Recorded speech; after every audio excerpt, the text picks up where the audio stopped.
What's going on today, you guys? Today we're talking about drum rudiments and why you really only need 3 of them to get going. Let's get right into it.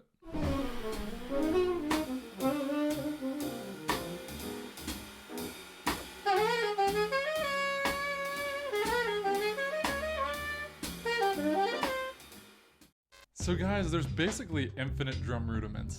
There's some people that say there's 27 rudiments, there's some people that say there's 50 rudiments, there's some people that say there's up to 500 drum rudiments. So this is an easy rabbit hole to go down. There's millions of PDFs and sheets you can download off the internet, there's millions of books that have rudiments in them, and every single one is just a little different and is a little bit more complicated than the next. So when really broken down, rudiments are just a short rhythmic pattern that you can read off a sheet. For instance, a paradiddle. It's one single stroke roll, right, left, and then one double stroke, right, right, left, left, left.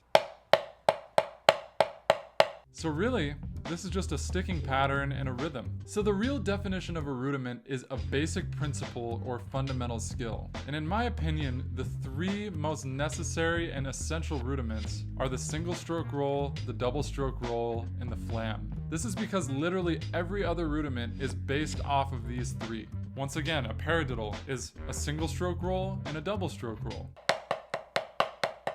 A flam tap is a single stroke and a flam. So once again, if you break down literally any rudiment, even if you think there's 500 rudiments, it's based off of these 3. So minimizing these rudiments into literally just these 3 strokes or really basic rudiments is the thing we need to be doing.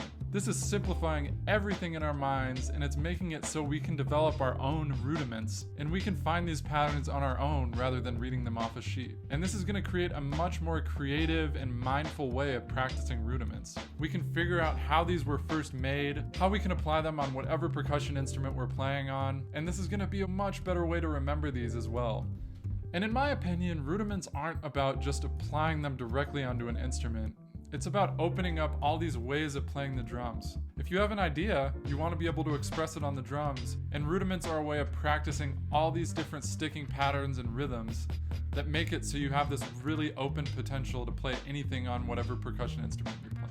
So once again, starting with these 3 simple rudiments, I think is going to be the way to practice rudiments. And I'm actually not the first one to say this. Many great drummers, including the great drummer Tony Williams, has actually stated that these are the only 3 rudiments, and that these create every single other rudiment. So this is not a new idea, but this is something that really helps me when I'm trying to practice rudiments or figure these things out on my own. So once again, guys, not only is this a more simple way of approaching playing rudiments, it's a much more creative and mindful way of approaching rudiments. The combinations you can create with these 3 basic strokes is virtually endless. You can create probably way more than 500 rudiments, and you can do this all by figuring it out on your own. And this is the way that these will actually be ingrained in your mind and be able to open up these pathways so you can play virtually anything on the drums. Because at the end of the day, rudiments are practiced just so we can play whatever we want precisely and accurately on our drum set.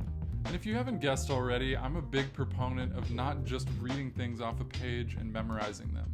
A lot of times this can be a way that will not really help you musically. If you're really thinking about rudiments and you're thinking about why they were created, what the purpose is for the drum set, I've been practicing rudiments like this for a while now. And I've created all these different rudiments, and I've gotten to all these other rudiments, these 27, 40, possibly even 500 rudiments, by just trying to figure these things out on my own. This is why rudiments were created at first, and this is how rudiments were created at first, just by making these patterns and writing them down. So I highly encourage you to not just read them off a page and really try to figure out why they were created, what these patterns will actually help you with on whatever instrument you're playing, and try to just approach them very simply like this and just think about these 3 basic rudiments. Because as many great drummers like Tony Williams have said, these are really the only 3 rudiments. So once again, guys, thanks so much for watching today. And if you enjoyed this video, I'd really appreciate it if you go down below and check out some of my other videos. And if you're enjoying my channel, I really appreciate it if you subscribe. I have new videos coming every single week.